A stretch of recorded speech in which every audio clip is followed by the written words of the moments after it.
Yeah, this is a real honor, especially since this publication was published right before the pandemic emerged, and so we never got a chance to kind of come together.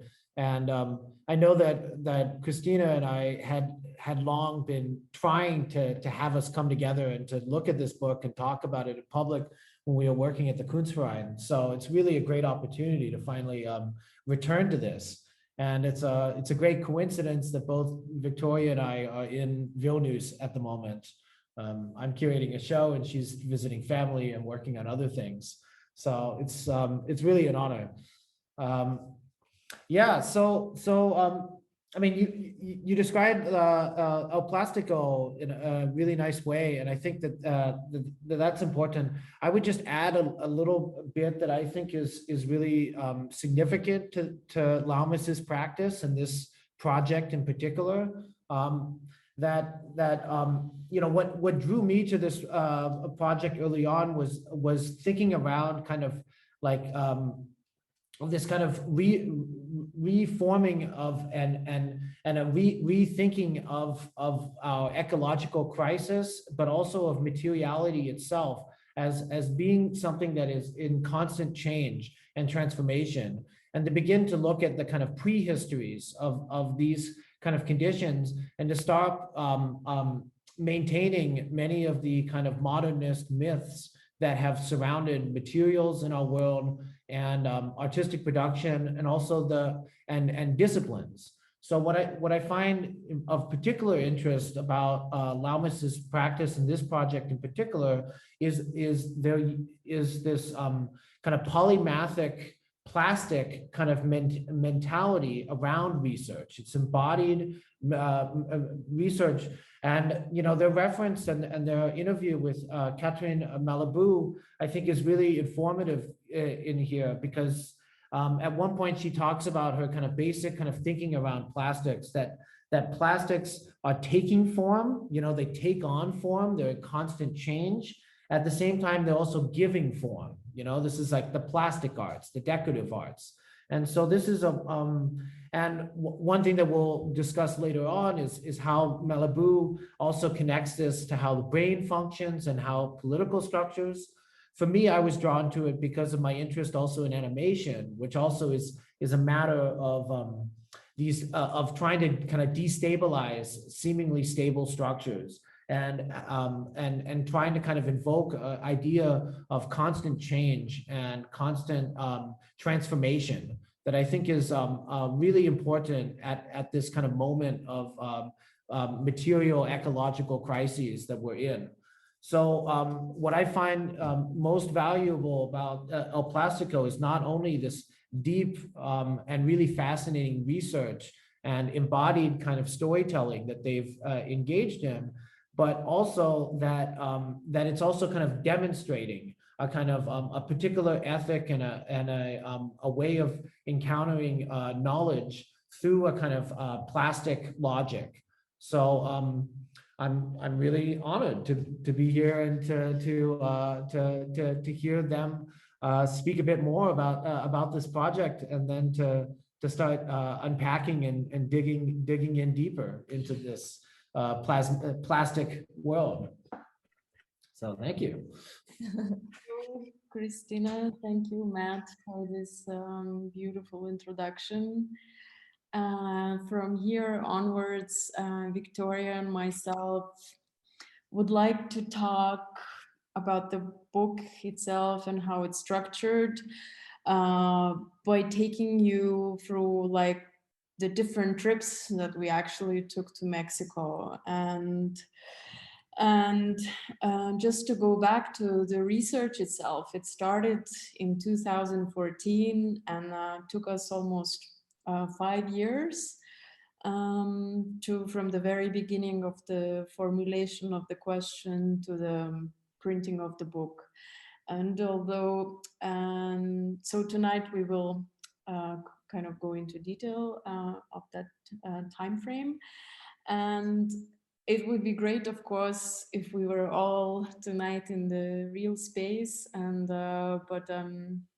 to look at the book itself, as it's also like a carefully conceived physical object And we always felt that talking about the materiality of the book was also an essential part. I'll give a word here to Viktorija. Hello, everyone. Thank you, Lothringer, for inviting us and gathering together with Matt. And as Goda mentioned earlier, tonight we'll talk about our 3 consecutive trips to Mexico, during which we concluded our research on plastic and its origins in the country and the ways it impacted artisanal crafts and entered almost all human affairs. Eventually, the research itself, when we started working on the research, we understood that we want to take detour and not to see it as a kind of core figure in anthropocentric reading of it, but rather see it as an integral part of cause and effect that life on Earth exposes us to. And we wanted to speculate on where it all began. And so I'm handing over the stage to Goda, who will tell you about what we did on our first trip to Mexico. I'm muting. I'll share my. We have a few slides to show as we go along in this presentation. Yeah. So, oops, trying to just make it full. Yeah. So that's just the cover of the publication itself, which is actually a plastic bag, and our brilliant friend Rasa Yushkevičiūtė helped us take the picture. So to go back to the earlier, in 2014, Viktorija and myself found ourselves in Mexico City, and Viktorija came there after completing her studies in architecture. Me at that time, I came with a broken heart, and we both came out with the research on plastic. So anyhow, at that time, we were both looking how to be involved in the world beyond one's own professional parameters, or how to be more involved with each other, how to stimulate one another's curiosity, and looking for different models of knowledge production. Plastic, beyond its obvious ecological nightmare, being a super toxic material, was also a fluid matter. Plastikos, translated from Greek, means to be able to mold, allowing to enter into this conversation about the substance through a multiplicity of angles. And one of the things that we were fascinated about in this context of since our arrival in 2014 is the way Mexicans appropriate it in diverse contexts. Strolling through the streets of Mexico City, we observed how the material became part of the city landscape, with nearly every human-to-human transaction. There was plastic involved, from plastic money to pay for orange juice that came in a plastic bag, to a beautifully woven basket made by local artisans that came to use plastic instead of natural fiber straws. So we were just so curious how one material can hijack so many parts of human existence. This question concluded in a way, or opened up our further research. Yeah, I give a word from here to Viktorija. So thanks to our enthusiasm to mend hearts and begin a new path as a research-based artists and designers, we found ourselves back in Mexico City at the end of the same year. And it was just before our previous departure that we managed to organize a meeting with Design Museum Archivo and with the director of the Design Museum Archivo, Regina Pozzo, who kindly offered to use the studio inside the museum where we could conduct the research itself.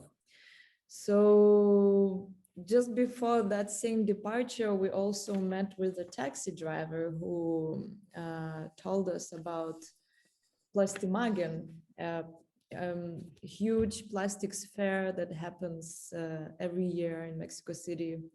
In fact, it's also one of the biggest in Latin America. So the scale of which you only can get an inkling of is overwhelming.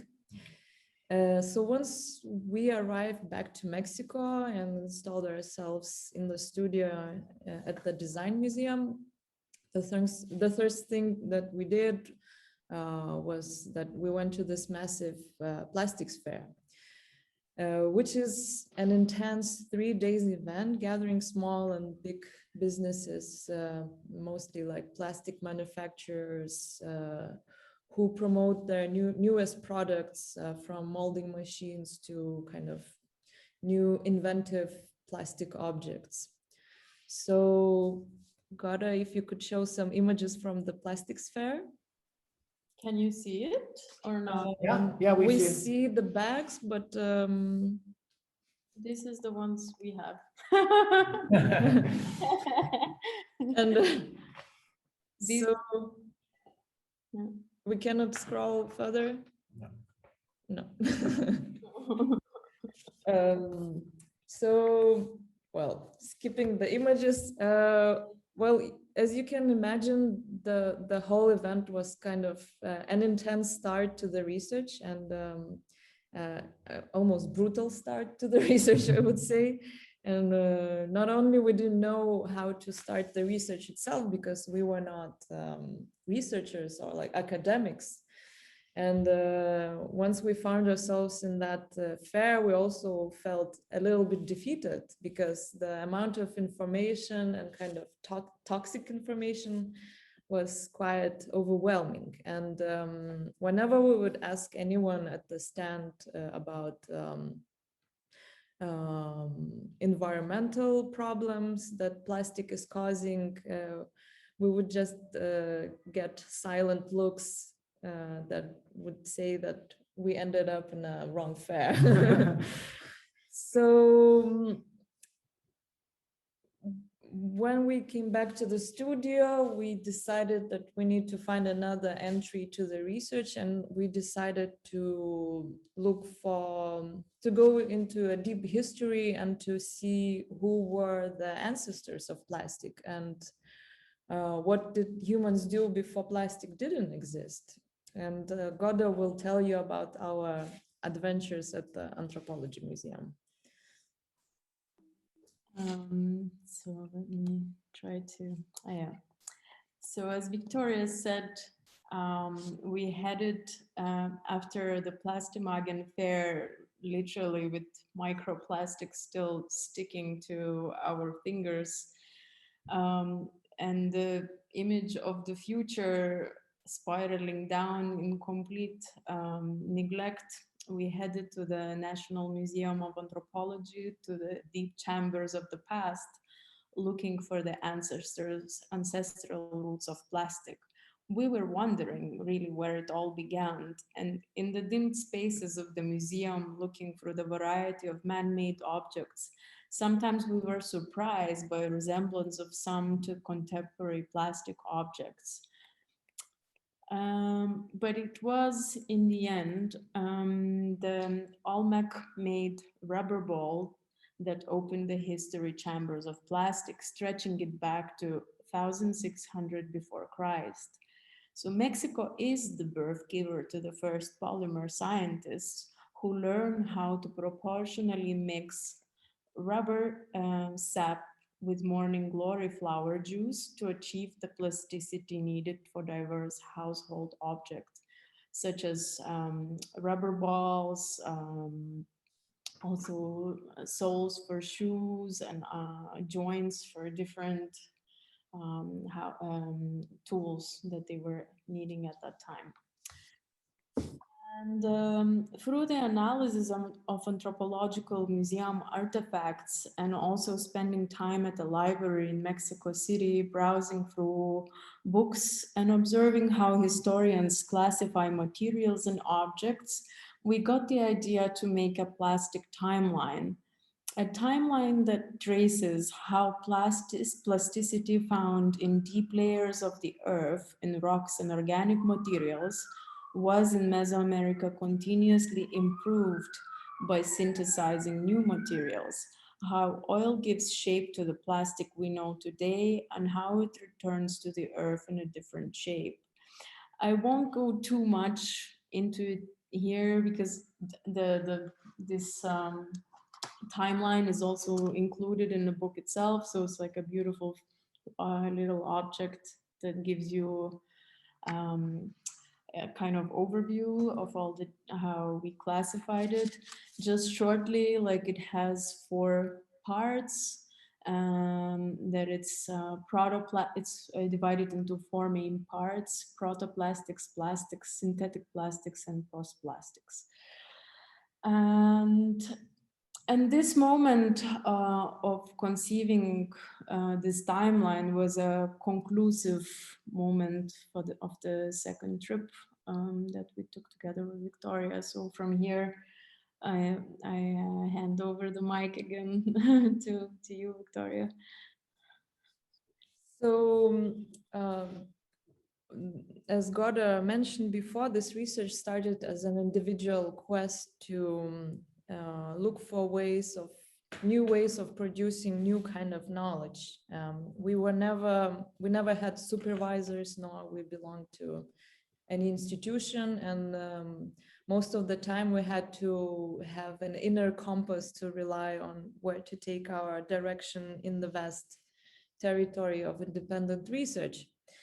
So to move forward with what we have started, we relied a lot on external collaborators and experts in the fields of art and theory.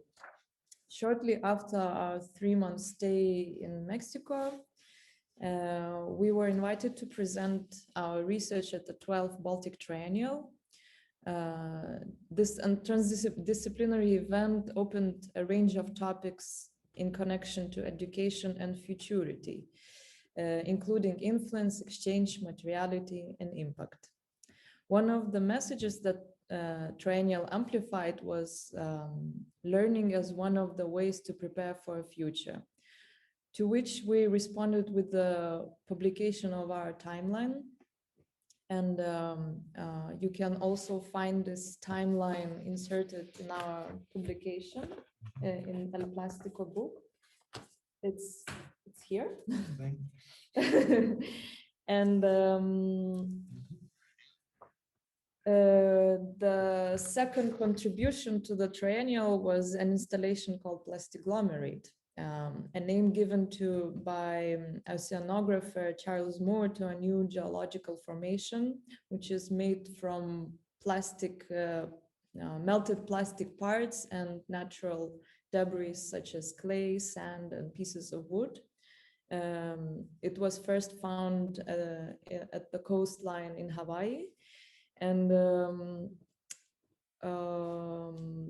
so we decided to create an installation called Plastiglomerate, which was also inspired by an image that we saw in Mexico City, where once we were walking down the marble subway stairs and we noticed like a kind of very bright volcanic eruption, looking very suspicious.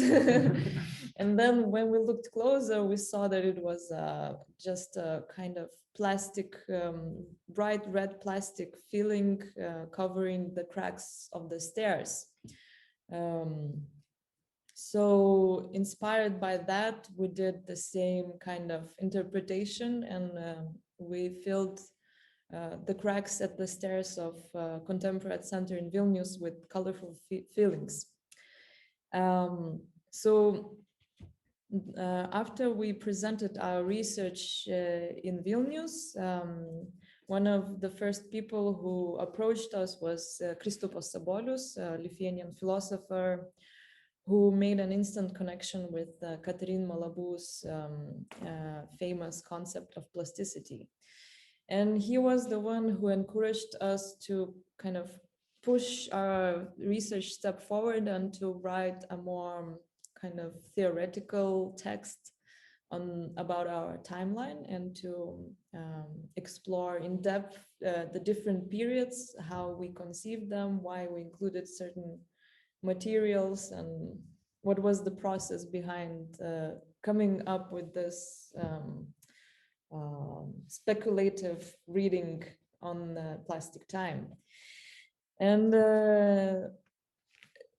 during that same triennial, Chris Fitzpatrick and Matthew Post spotted also our work, and they invited us to Künstlerin München to do the same interpretation of plastic glomerate on the granite stairs of Künstlerin Munich. So in the end, the first research trip was concluded with 2 installations, a publication of the timeline, and a new exploratory text covering in detail the history of plastic that started in Mesoamerika.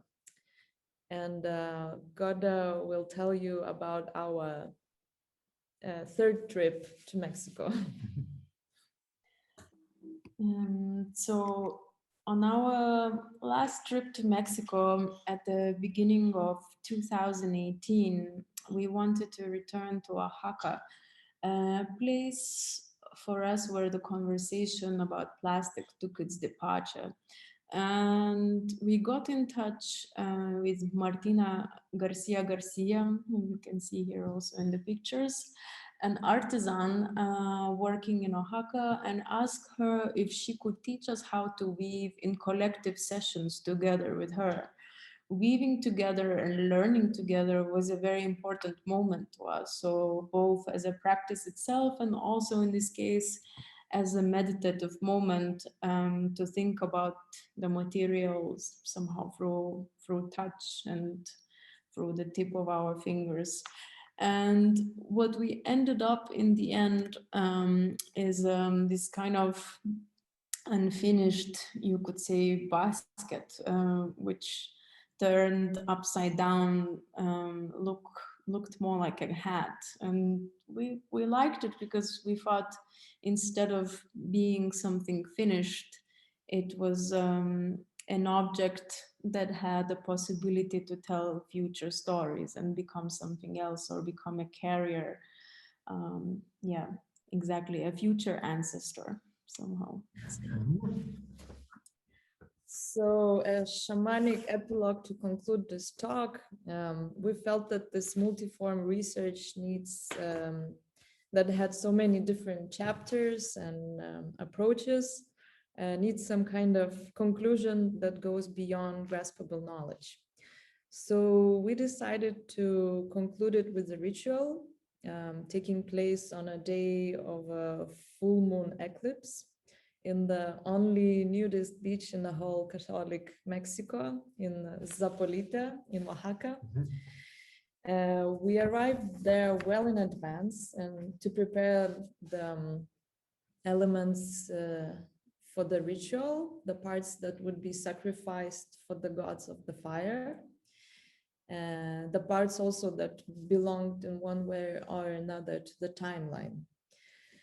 So before burning the objects from the timeline and giving back to the planet Earth what it has created, we recited a poem that we wrote on our way to Zapolita and cracked the fire, which luckily was not spotted by our hotel guards at 4 a.m. in the morning. So we would like to end this short presentation with the reading of the poem. And Earth.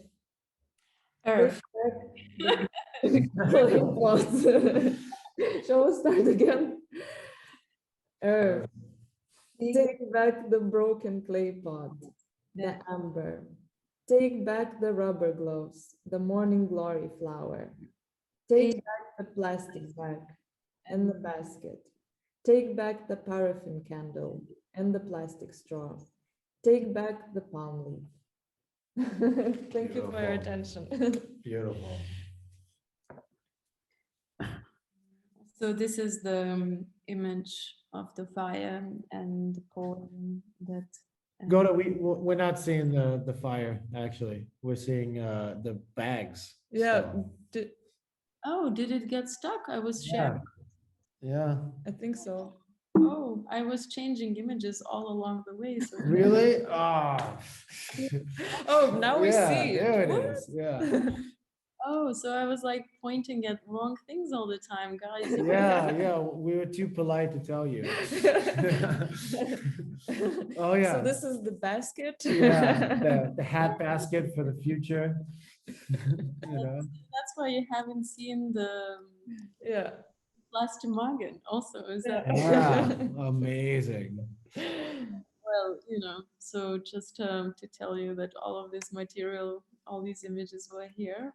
And it all happened. It was true. Yeah. But buy the book, and you can. It's got dozens of more amazing images. But it's true that part of these images or a selection of these images in some form or another is included in the publication itself. Mhm. So yeah. Yeah, maybe Goda, if you don't mind, if you could just stop with the there, maybe I would start our conversation about the plastic glomerates that you did in Munich. Also because of that this event is in the context of an exhibition in Munich. Yeah, and then we got even more pictures of these. One thing that I really admired about this project was because it was invoking a certain kind of trans-temporality, a kind of displacement of time and space and geographies that I think is also really core to this project. I mean, I find it interesting that even in this presentation, Goda and Viktorija, you're presenting us a timeline. And the timeline was kind of also like the kind of root of all of this other kind of activity that was happening here, and everything somehow was also feedbacking into this timeline. And maybe my question would be about this response to the context of Munich, because I think for Chris and I, we were excited about the kind of ingenious hacker form of reparation that you guys were invoking, inspired from the subways in Mexico City, and also seeing this in the context of Vilnius at the CAC. But in the context of Munich, we were really also we'd always been very aware of these stairs having such a kind of like loaded history of all the different bodies and passages that had come through there. And we're also like, one of the reasons why we invited you was because we were really curious about your relationship to this kind of to a kind of alternative timeline, a kind of deep timeline that somehow creates a connection between this kind of metamorphic granite and the plastics that we understand today.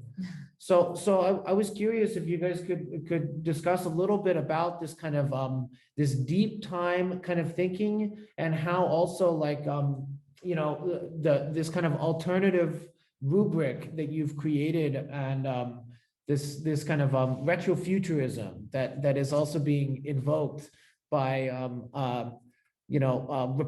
somehow repairing the past or molding into the past, while at the same time preparing for the future, as apocalyptic as it may feel most of the time.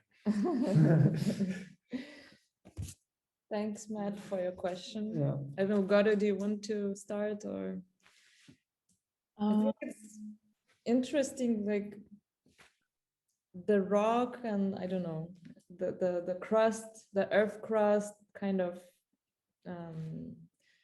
conveyed a message in itself already, gave kind of an idea for the future. For example, we have a metamorphic rock as one of the first stages of plastic, and apparently, like metamorphic rock, it's a slow kind of vulcanization process in itself, where rocks change their chemical formula over the time, and which is plasticity and plastic. And for us, it was interesting to kind of, I guess, look into that natural message that occurs everywhere, and what's the meaning of it, how like humans always learn from nature, not vice versa. So yeah, I guess that's the core, the start.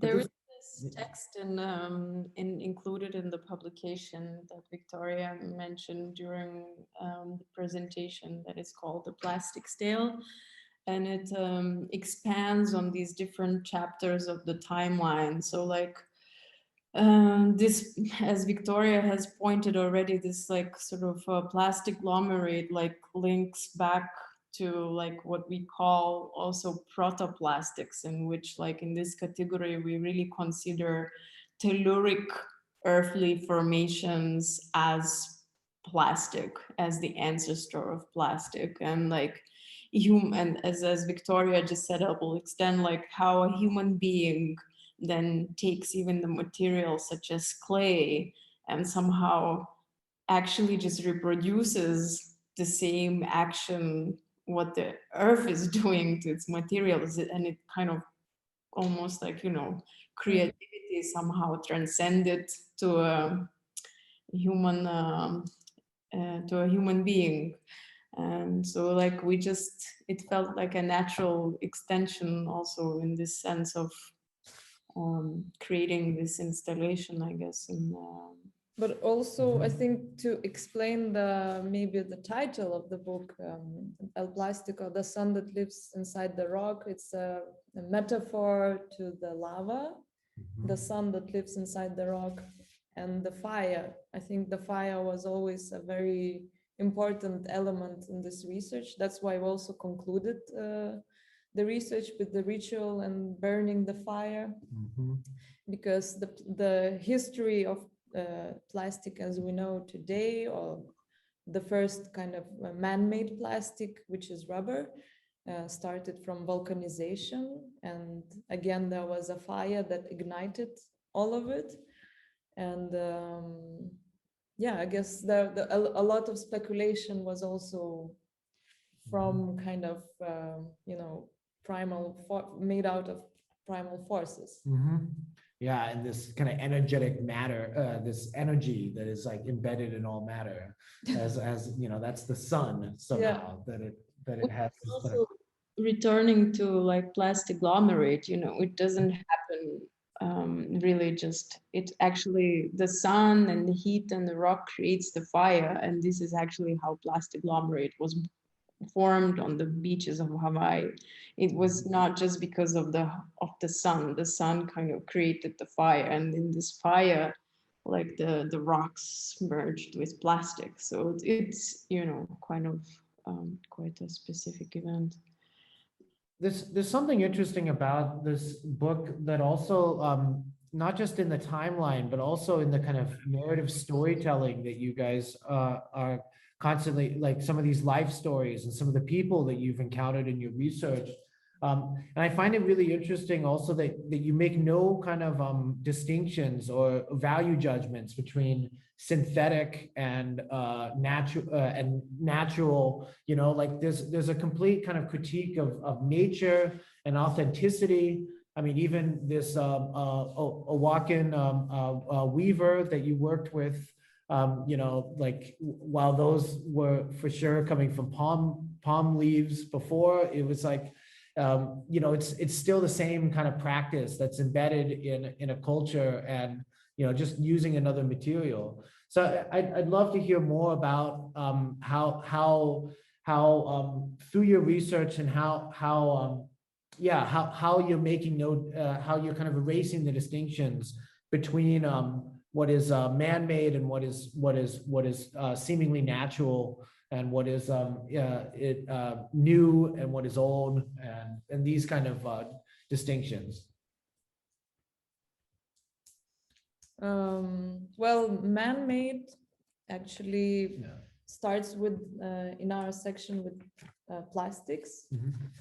The protoplastics were just a naturally occurring elements such as clay and metamorphic rock, and plastic. The chapter of plastic starts with the man doing kind of mixology and coming up with the idea of producing something out of different elements, tree sap and fire, and what was there also, the juice of the flower and the tree sap, like. And funnily enough, for we don't have the image here, but the morning glory itself grows around rubber trees because it's a serpentine venomous flower. Yeah. So naturally, there was already a message in the nature telling, like, take me this and that element and just mix it in and just crack the fire and Which they're growing together, they're like cohabitating, and oh, that's amazing. Yeah. And also morning glory is, it's used in many rituals. It's a very powerful psychedelic plant. And so, but to come back to your question of man-made and natural, we start the let's say modern history of plastic as we know it from the volcanization and from human encounter with the fire and different elements. And I don't know. I mean, it's interesting in this synthetic and natural. I think, like, how did the indigenous people think of it, what they were producing? Because was it nature, was it natural, or was it already synthetic, because they were using natural somehow materials as plants and rubber sap, but at the same time, by making it into something else, even if it's still sort of biodegradable, or like a material that has a death, unlike, synthetic plastic that somehow escapes the death. But also maybe to continue with your idea of deep time and reading time through plastic, naturally we somehow connected it to geological reading and geological time, like as geologists can read through the strata and see what kind of events happened on Earth and tell about it today. So plastic can tell about, economical development, about social differences, about, I guess, like different complex human moments in history. And for example, the synthetic plastic itself, it boomed during the between First and Second World War, but especially during the Second World War, where it was applied massively in the warfare production. And again, you can read history from that point of view. And today, again, plastic is still in development, and you can see how science advanced. For example, we include in our timeline the mnemosine plastic, a plastic which has a memory. It's a plastic, a smart kind of nano material, which again, with the touch, with the heat and warmth, can retain its original shape. So for example, you had like a car crash and you want your car again looking good, and you just put some hot fan on it and it comes back to its original shape. Wow. Oh, that's amazing. You know, and that reminds me of a little bit of, I mean, I don't think we should go far into this to the Catherine Malabou, because, you know, it gets a bit heavy, but, you know, she does kind of make this really beautiful thought around kind of neuroplasticity of the brain through trauma, as being able to kind of like reform itself and to kind of gain.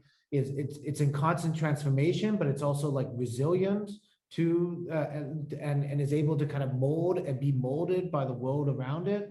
And yeah, I'd be curious about how also here, like, not just, I mean, here we have like the earth and the brain as kind of these kind of plastic kind of operations, and maybe it would be interesting to hear.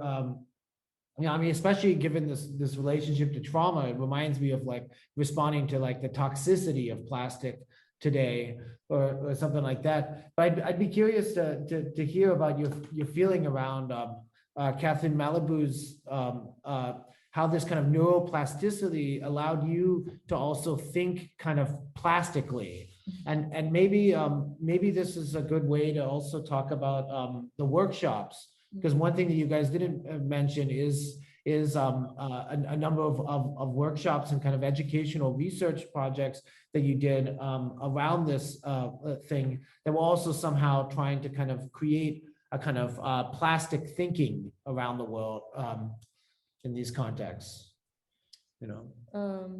I think, you know, there is a deeply kind of there's a lot of toxicity around thinking around plastic, which we all are so deeply aware of. And so one of our research points was also to see how we can think differently about it. How can we open it up? How can we find different entries to the question? And then just, you mentioned this workshop or workshops we've done with Viktorija, and where it was, we came up with a sort of chart that included different questions, how to think about the material, or what is it constituted of, like define the characteristics, the economy, the network, the health, the partnerships, the community. So somehow expanding the question how the material directly relates to different economies, how it influences, you know, for example, what is it like, characteristics, what is the shape, color, size of the object, economy, the second one, what kind of impact or change did it bring to the market, network, how does it connect to humankind and evolution of the object, from which natural form and ancestor did the object evolve, and so forth. So it's like reading the material through all the possible imaginable history somehow, and that extends beyond plastic itself. It just becomes a tool how to sort of through material to be able to tell a story and a history and the future of the object. And it's like a speculative tool in some ways. So like in these workshops, we, with students, they brought different plastic objects, or like from like condoms to silicone bras in Mexico. And then like somehow we were really looking into like what makes a humankind create such an object, and how it uses, and how, you know, like where does this creativity somehow sprout, or the need comes from, and how it then again makes something else of the humanity by us being in touch with these materials. Yeah, I mean, really, you're proposing a method more than like I mean, in many ways, like plastic became just a way for you to demonstrate a kind of reading through materials on all these different dimensions. Yeah. Sorry, you had something? Yeah, I don't know, like I think Catherine Malabou definitely inspired in many ways, and you know, a philosopher who goes to scientific conferences and tries to build a bridge between, you know, complicated world of science, reality, and philosophy. Mhm. And definitely it was fascinating to read her during our research and to get inspired by her plasticity idea, which she also admits in her interview. She doesn't really have a definitive formulation on what is the concept of plasticity, and kind of gives the way to other further interpretation and endless kind of change and transformation. So I think with the workshops, what we wanted to explore with the students is that it's important to open subjects for different dimensions. And that's why we also took the students to different departments at the university. We took them to the geology department, to microbiology department, just to look into different methods and other ways of approaching research and creating knowledge, and kind of saying to the student that they have total freedom to come up with their own methods, and you know, see the research subject not only as a kind of artistic outcome, but just as a general speculation about the world. Yeah, I think that that's really vital to this project is this kind of, yeah, that it's really a demonstration rather than an explanation, because it's very much about testing how can also material research and you know, work across disciplines, across kind of different languages, different logics, different economies, different you know, different histories. You know, I thought it was very interesting how much you guys emphasize some of these specific people that you worked with, that were your kind of collaborators, interlocutors. I was wondering if you guys could tell us a little bit about this this interesting like kind of family-run plastics workshop in Mexico that you spent some time in. Just because I think that also kind of shakes us of our kind of assumptions around plastic and where it's kind of operating. Goda, do you want to start, or? I mean, the plastic factory was, yeah, again, like the whole, maybe it's good to mention, like,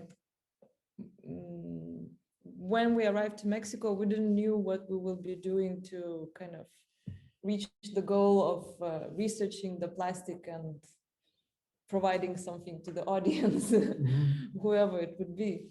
And so we were just talking to everybody, to taxi driver, to friends, and then everybody had something to say about plastic, because obviously everybody had something to do with plastic, either using plastic money that pesos are made of, or going to the market and buying plastic. And so, yeah, one of somebody had a cousin who owned a mini plastics factory, a small family business, and apparently the family used to have they used to sell vegetables, but then they spotted early on that plastic is kind of a future. So they switched, and so we got in touch with that family, and we went to see the factory, and it was just like a small a garage, not so small, but more like it was quite big garage without windows, and maybe, I don't know, 15 to 25 people working inside, molding plastic objects from self-assembled molding machines that are made partly from some weird calculators and bicycle parts and car parts. And yeah, like here you can see a woman just like printing some plastic ketchup bottles. Car, yeah, like the whole like completely like DIY sort of plastic machine. The working conditions were far away from being healthy, we believe. And for example, also like they would receive different plastics and they would recycle them inside and reuse it for their local production. And one of the things that they were also producing is these 5 liters water bottles. So for example, like if the capsule on the top, I don't know if you can see it well, the capsule on the top is being used for the mold, and it's being blown with a hot wind, hot air. And if it doesn't blow out, it means that the capsule was made from a plastic whose for the use of which they used some to be a container for water or food, basically. Like it's wow. Yeah, it's like food safe. It's like a test for yeah, but also like sometimes you would have like thermoplastic included in production, which is not for food, for storing food or human consumption. And again, there were a lot of questions of how they use that recycled plastic is like, because they were doing it all in-house. Yeah, I think it's interesting also that you know, given that this program is in the context of this questioning around value and materials, you know, and plastic has this like, it has a very kind of shape-shifting character, literally and figuratively, and also its value is also kind of moved in so many different ways. Like at one point, plastic was like the fancy thing, well, and now it's often it's now like it's a substitute for something that's cheap. Yet at the same time, we have these that value is then redistributed into the kind of costly environmental and human effects of these things.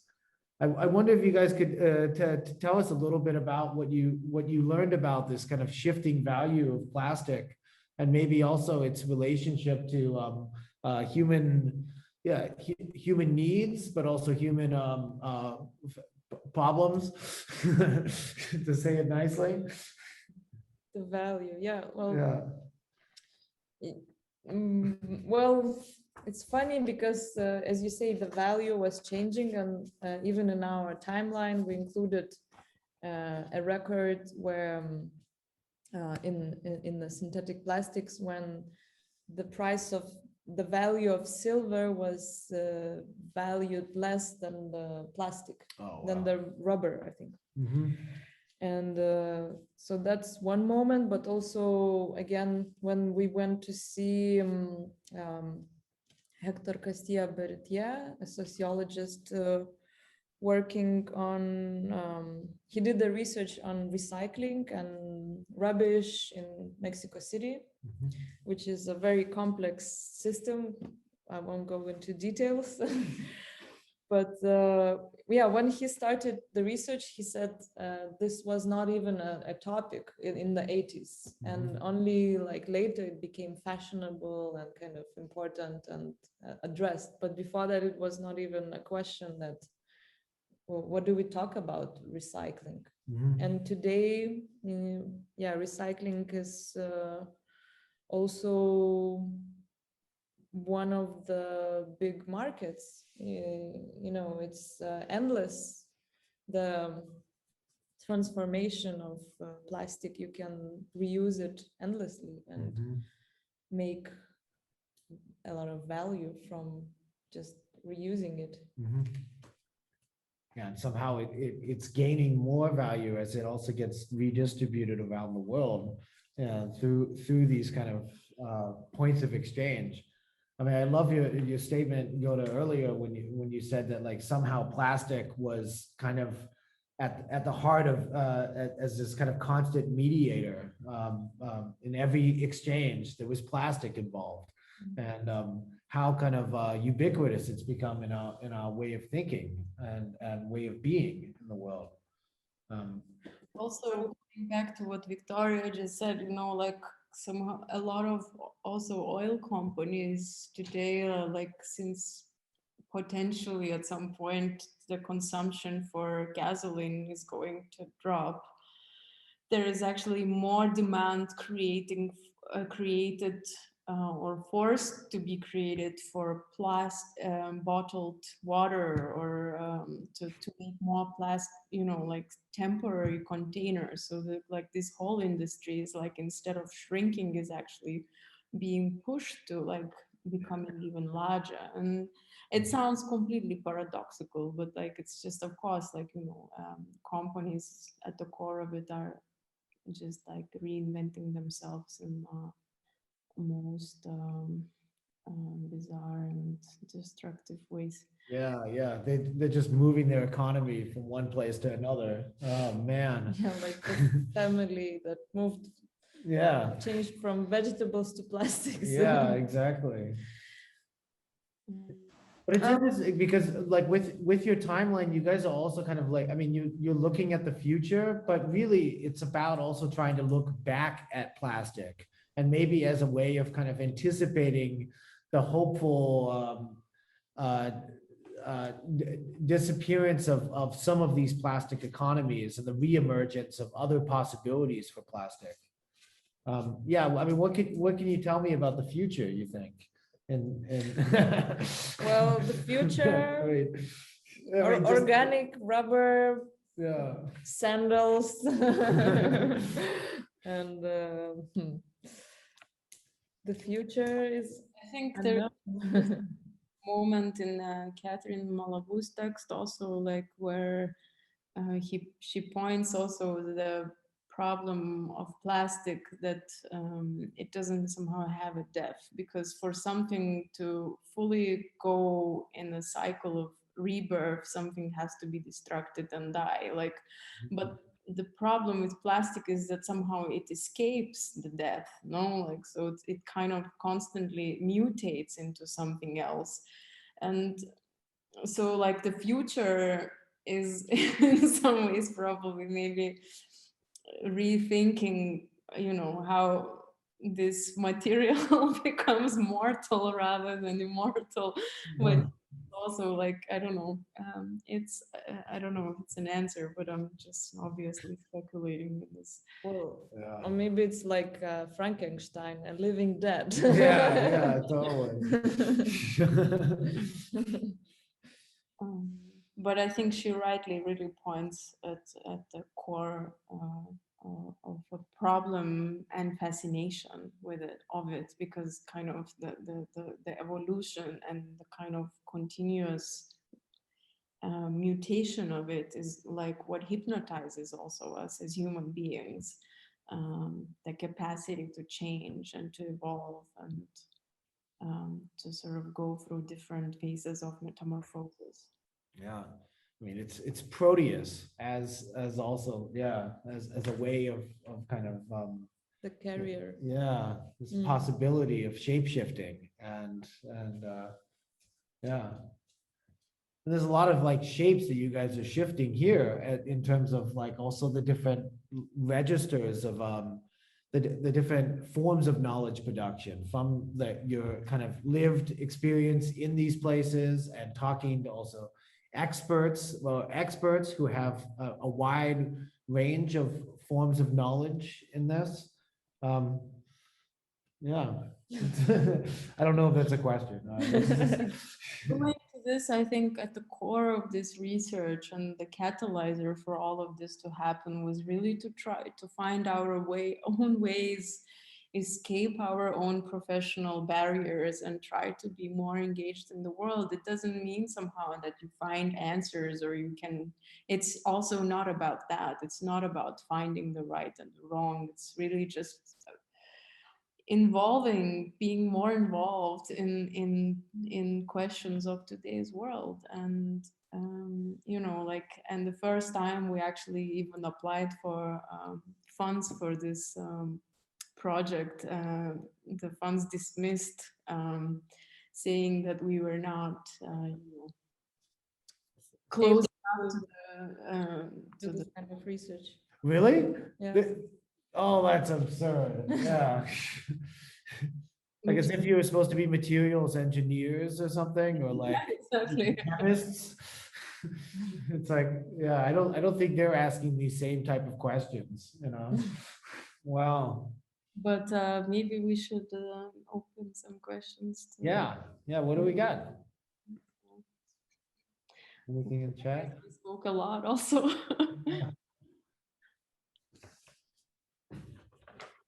Anybody? You know, maybe it's worth saying that the book is available through Bomgia Books publisher, and it's possible to buy it online. And it's also available now at Lothringer, right? Yes. So. I have to say, you guys are kind of, I mean, this is a really beautiful book, and it's like, it's something to be admired, and, you know, it even has these like really beautiful logics. I mean, it's all held together by rubber band, you know, like it has, it's got lots of different forms of knowledge and different forms of kind of materials. It really is something special, you know. So I'm not trying to sell the book, but I'm just saying that it's as an object, it's really significant, and it makes sense that, I mean, I know that both of you have made some fantastic books, but this is a real nice kind of demonstration of how your research also informs, you know, the material decisions that you make in sharing your research, and it's so impressive on that level. Thank you, Matt. I mean, I was already a big fan, but you know, I'm just putting it out there. Cool. Any final words from anybody? Should we do the final words, or are there any more questions? So there are no questions from the chat, but maybe. Oh, Anna has a question, so I mute myself and. Mhm. So,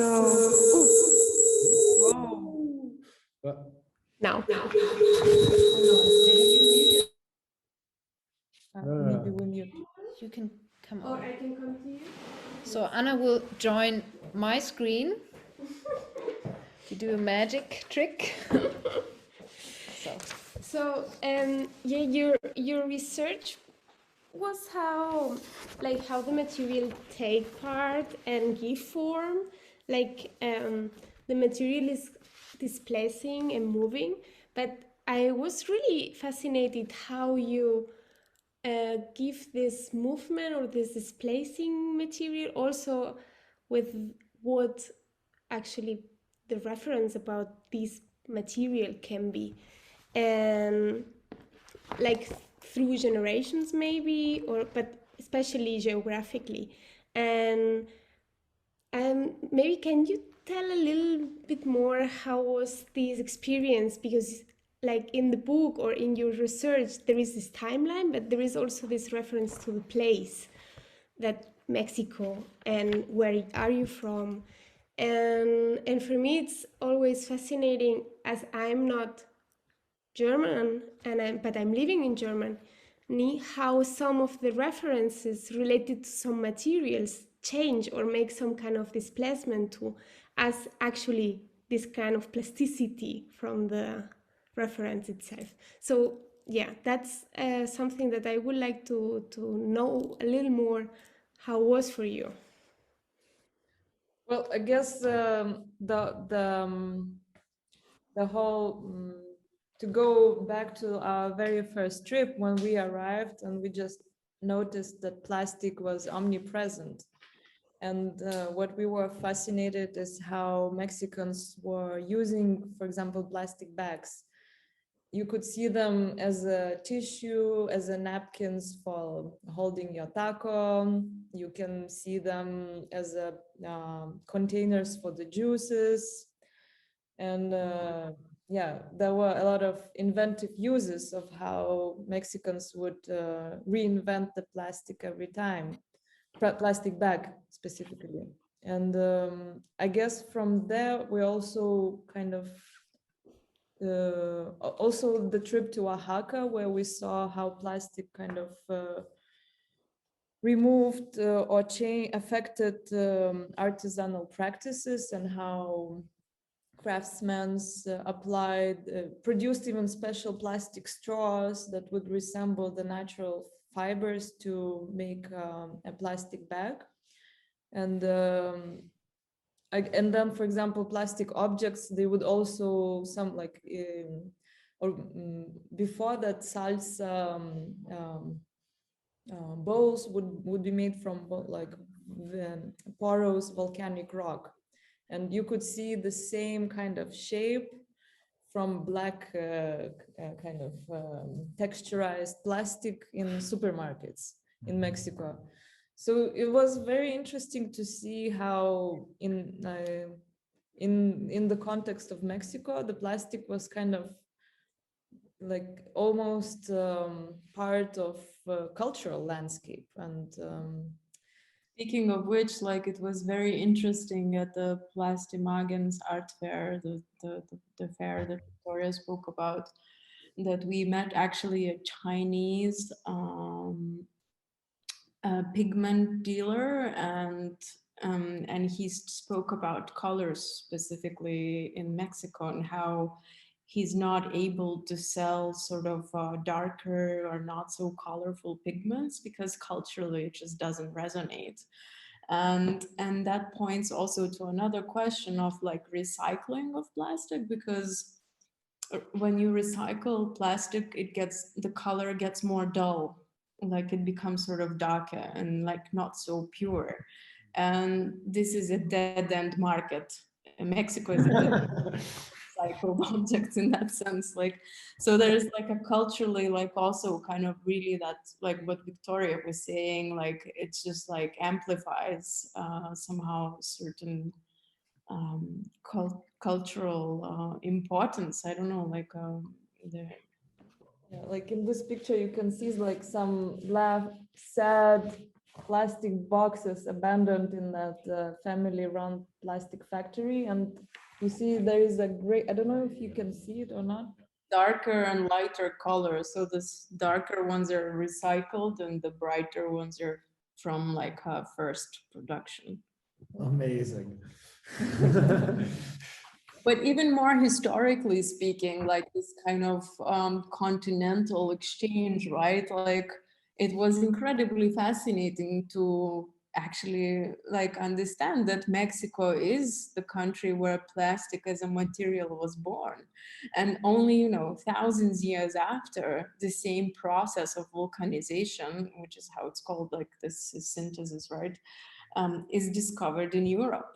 And it's like really through the history of colonialism and like, you know, but even then it's not even the exact same sort of materials. It's just the idea itself took like really long time to travel. And, you know, you could almost say that this kind of, the word plastic or plasticity didn't exist in the Western concept. This kind of like, it arrives to Europe through this like rubber ball, and because it as a word, it enters the Spanish language.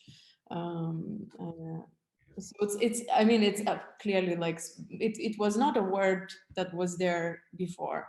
So you could speculate in this notion of But also it tells a lot about how indigenous knowledge was always disregarded and kind of placed on a lower level. Yeah.